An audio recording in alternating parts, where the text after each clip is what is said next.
Mr. Walls pinta cuadros, se cultiva en no su anciano. Ahora ella mira hacia el frente en un atardecer, agonizando tonos rojos y naranjas, una silueta de espaldas inmortalizada en un cuadro, en un recuerdo, en un rincón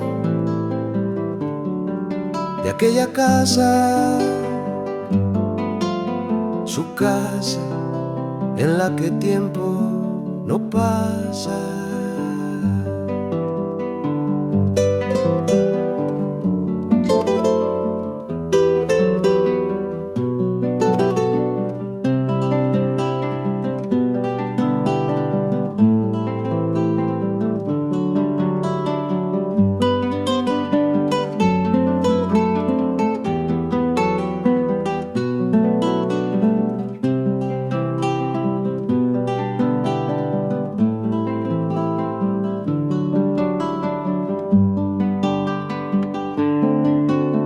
Mr. Walls pinta cuadro, se cultiva en su ausencia.